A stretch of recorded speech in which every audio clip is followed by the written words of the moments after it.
everyone, and welcome back to the Woolly Wonka Fibers podcast. My name is Anne, and this is a video podcast about my knitting, spinning, indie dye, and indie design business, as well as some other fun, crafty things.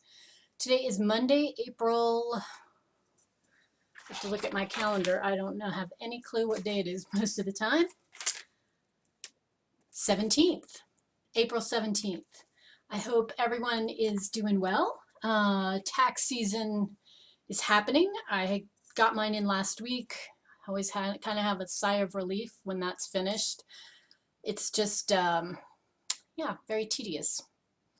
I have an accountant who does my taxes to double check all my maths and make sure I haven't missed anything. And she and I kind of have our groove down at this point. I think she's done our taxes for 8 years, something like that, 7 years, a while. And so it's nice because there's that continuity, and she knows she needs to remind me to remember things, which I always forget. I forget weird stuff. When you're self-employed and own your own business, there's all kinds of weird things you have to remember to put on the spreadsheet.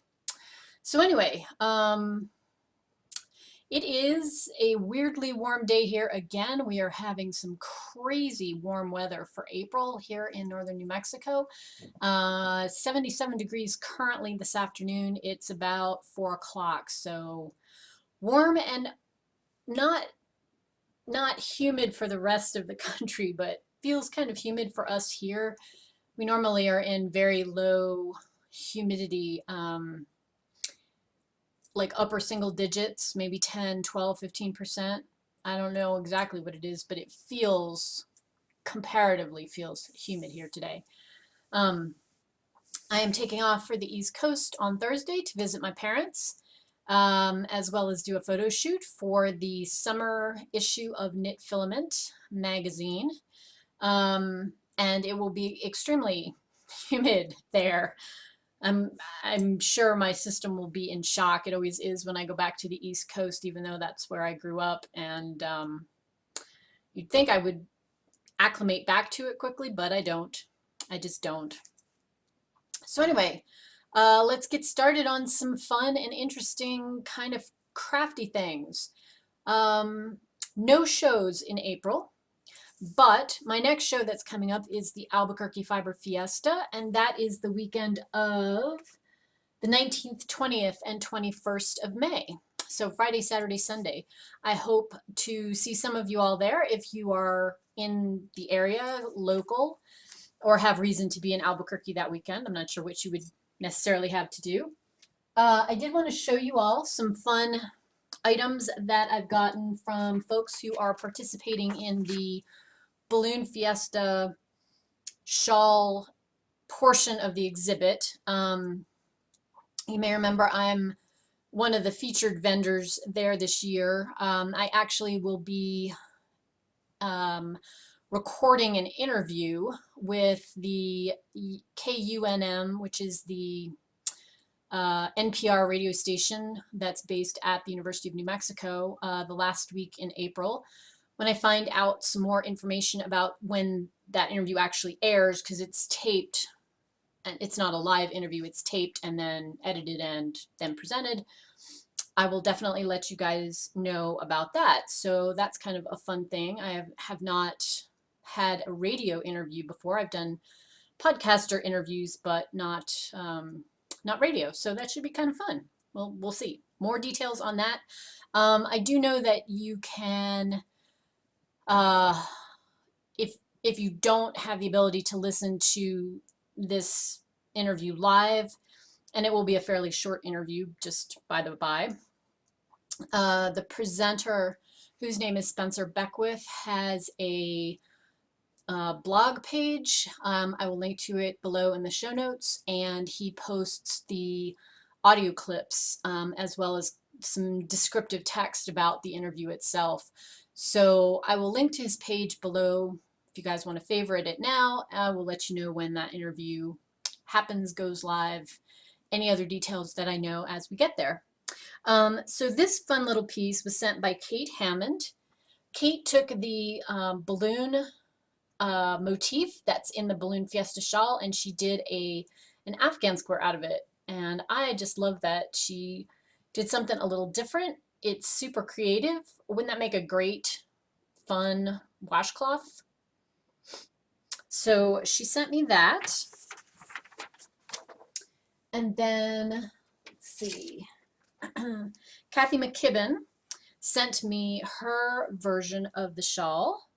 She used the New Mexico gradient, New Mexico sky, and she knit it with the clouds at the bottom going up to the clear blue yonder. So I love how that came out. That's great. We'll add that to the display.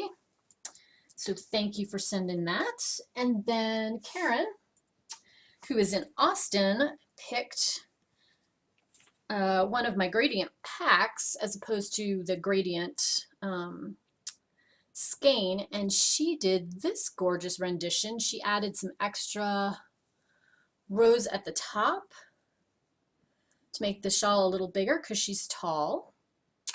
The colorways used are soot, which is that charcoal color, and then I can picture the pack. It's the jewel one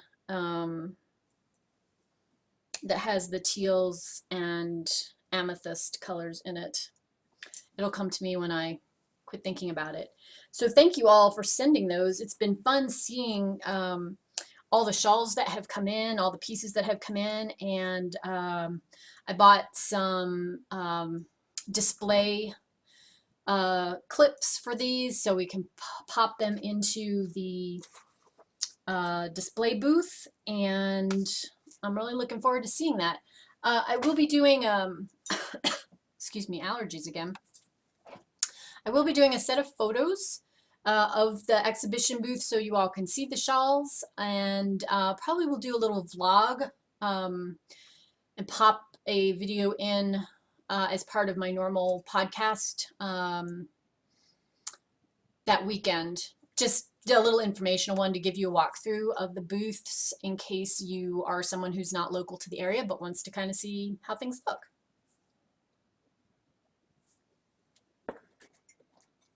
Okay, so that is kind of it for news right now. Busy working away in the dye room yet again. Lather, rinse, repeat, getting the bins filled back up to take to the Albuquerque Fiber Fiesta. So this is not a recent finished object, but it is a finished object that I haven't shared with you guys yet. It is the West Cliff vest. I'll put a link down below. It is live on Ravelry if you love it. It's knit with the Freya DK. It's a women's vest, button front, as you can see, with cables on the front, and then the back has a very wide cable panel. That's not on my mannequin very well, is it? This is knit, the sample is knit in the colorway Brick, and just a really nice, I think, layering piece for those in-between seasons, spring into summer, fall into winter. I plan to wear this one quite a bit. I'm really happy with how it turned out. I love all of the intricate cables, and I love this particular yarn for cabled projects. It just really, really shows the cables off nicely. The Freya DK is a non-superwash Blueface Leicester. It's listed as a DK, but it kind of knits up as a sport weight. So really good yardage in the skeins. I think that's all I have to say about that. If you were at the Interweave Yarn Fest, this was live in the booth, so you may have had occasion to see it there. Far too warm here already for me to have that on. It's almost 80 degrees, so they may have to wait till the fall season to actually get some wear out of it. So then let's talk about what I'm knitting on. I finished all the projects for the summer filament magazine. Oh, good thing, right? Because I'm leaving in 3 days to go shoot photos of them, along with Kathleen's 4 pieces. The last piece is blocking as we speak, so those will be ready to go in my suitcase and head to the East Coast. This weekend, my husband and I did kind of a driving tour up in the northern part of the state. We went northern New Mexico and then into southern Colorado. Had a lot of time in the car, so I actually started and finished a color work cowl. That is done. Blocked. It will release next month. What else have I gotten finished? I think that's it for finishes. I have 2 shawls currently on the needles for design work. One is for Jen at Spirit Trail Fibers. She had asked me if I would do her June club pattern, and she has beautiful yarns, and so I said yes. So I'm working on that one, not quite at the halfway point. And then my next piece that I'm working on is going to be the June shawl club or knit along club for the yarn guys. And it's going to be knit out of my Nimue sock in this gorgeous pinky purple color called Hawthorn, because that is the next themed tree for the Ogham alphabet that we're doing. Gonna have beads on it. I'm really looking forward to getting this one cast on. I've got my numbers crunched. It's just going to be one of my travel projects. And then, while I don't normally show you guys the actual items for things that I'm designing, I did want to share with you a piece that I'm working on also for the yarn guys. Dennis and Jeffrey are hosting a 24-hour knit-a-thon this summer. I will put information in the down bar below.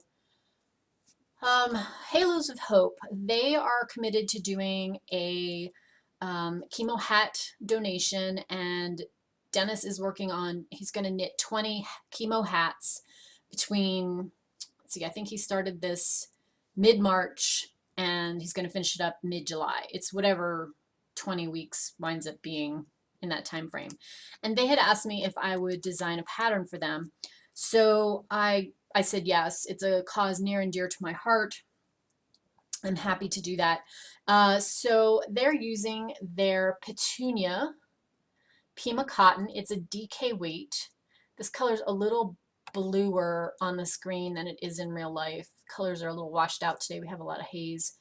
But it's kind of a sea glass green, sea foam green.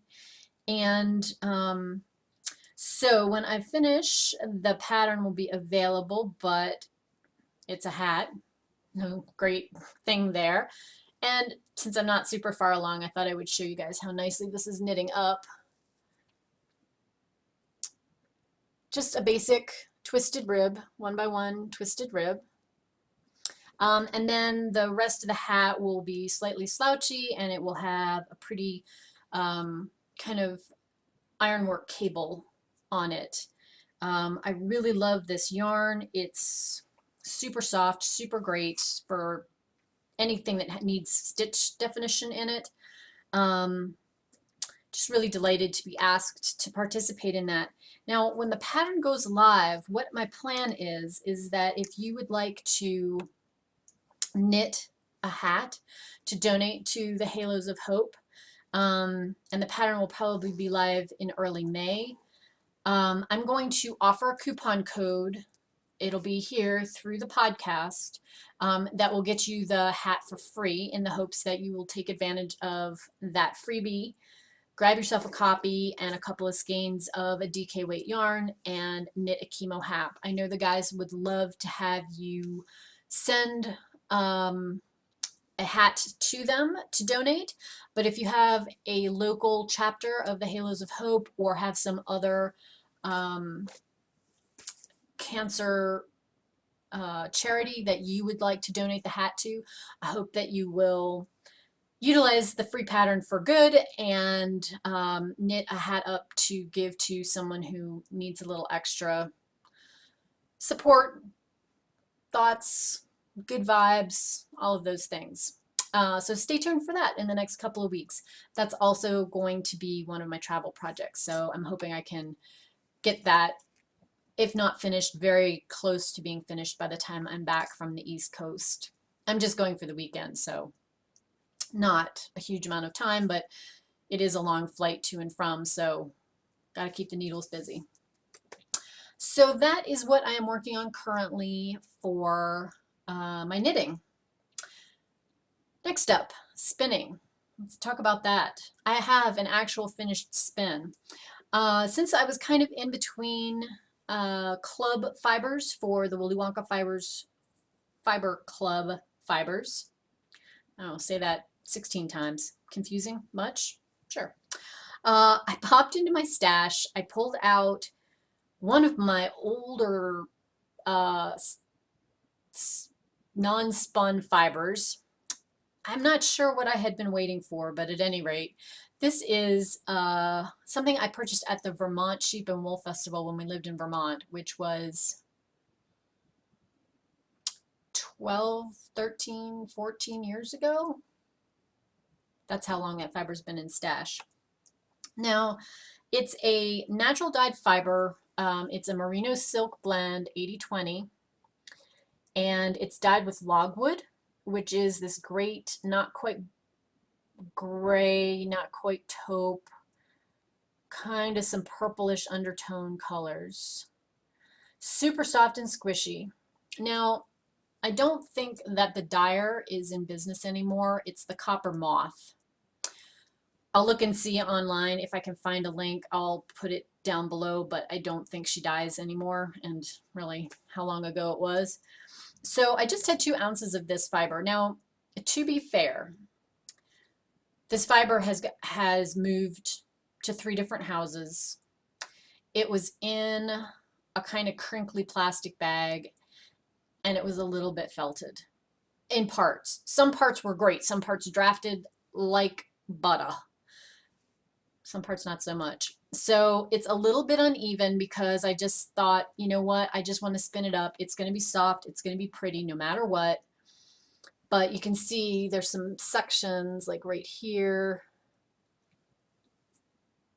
that it's not spun super evenly. But that's okay. It will still make a gorgeous, soft, squishy thing.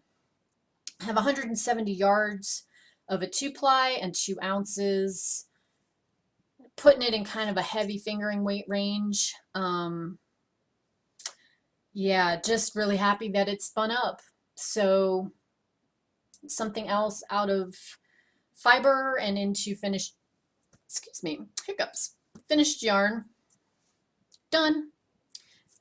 Next up on my wheel is going to be the April Fiber Club braid from Willy Wonka Fibers. The base this month is Cheviot, which is a mid-range wool. It's very good for outerwear, things like mittens or heavier socks. It's not as soft as merino, but it also wears better.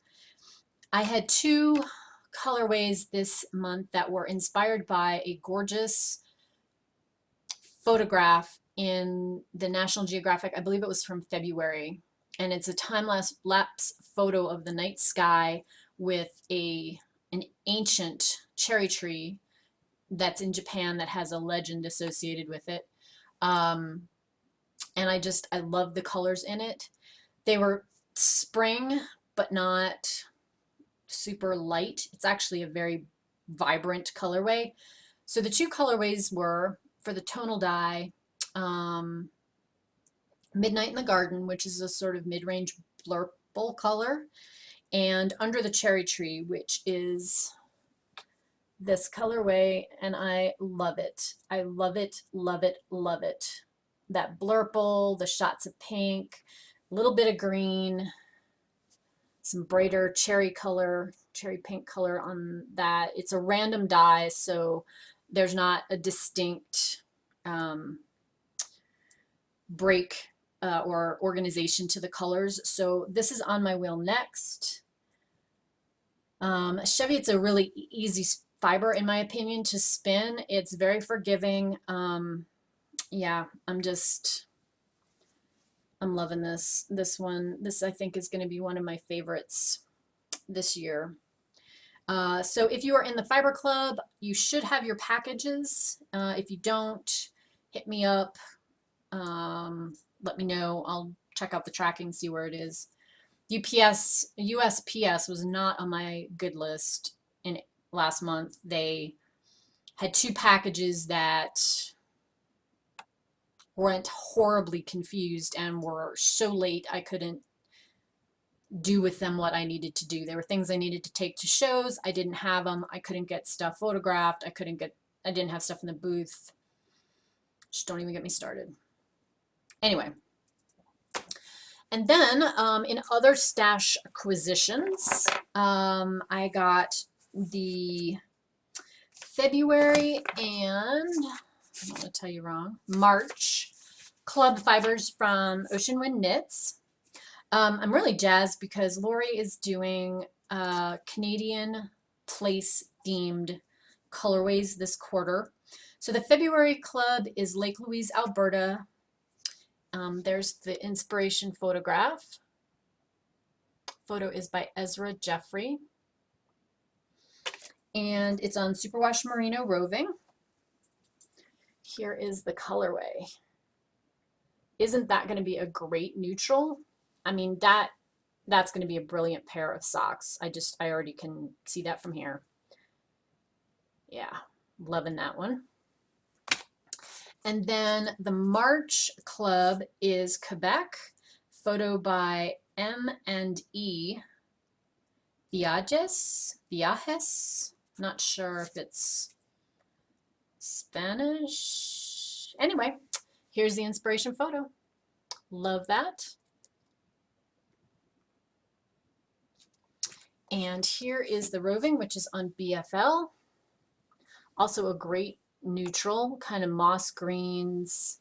There's some little bits of like a chestnut brown in there and a taupe. I could also see this easily being made into socks, but I think this is a very guy-friendly color. My husband would probably wear something out of this if I spun it up, in theory, if he's not too warm from it. So I have all those fun things kind of on my plate. So next up will be the Cheviot, and I'm really looking forward to eventually getting to the Ocean Wind Knits fibers as well someday. All right, moving on to stitching. I have been doing a little bit of stitching. I am currently working on block 3 of my Village of Hawthorn Hollow. Whoops, there I am. And I'm working on this 3rd block right here,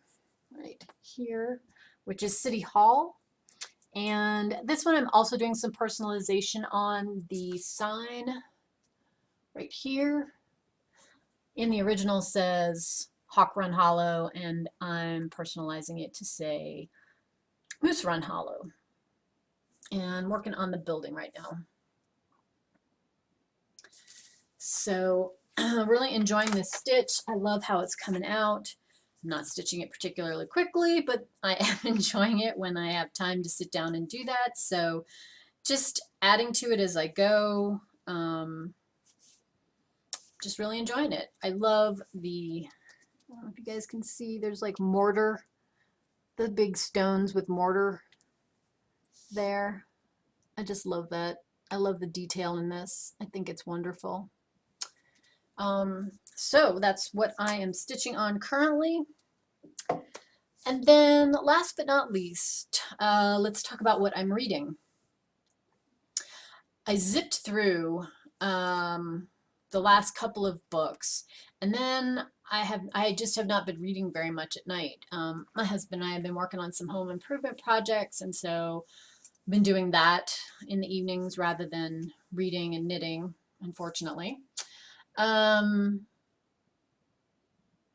So the last book that I finished is a book called The Girl Who Came Home. I will put a link to the Goodreads page down below. This book is okay. I think it's kind of like a summer reading book if you like historical fiction and need something that's not too brain expanding, this is probably a good choice. The story is told in two parallel tales. Basically, the premise is the main character is one of the survivors of the Titanic sinking, and she's now an elderly lady, and her granddaughter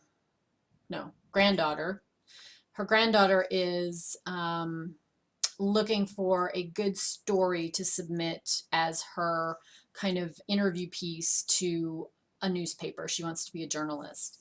And so the story's told kind of in flashbacks by the grandmother, where she remembers details, and there's some things that the granddaughter finds in contemporary day that were mementos that have kind of come back to the grandmother.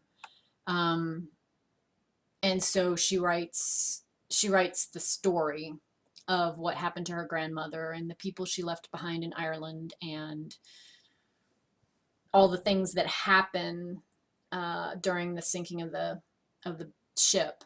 So kind of apropos, because the anniversary of the Titanic sinking is, I believe, the 15th, 16th, something like that, of April. So I liked the book. It was entertaining. Didn't love it.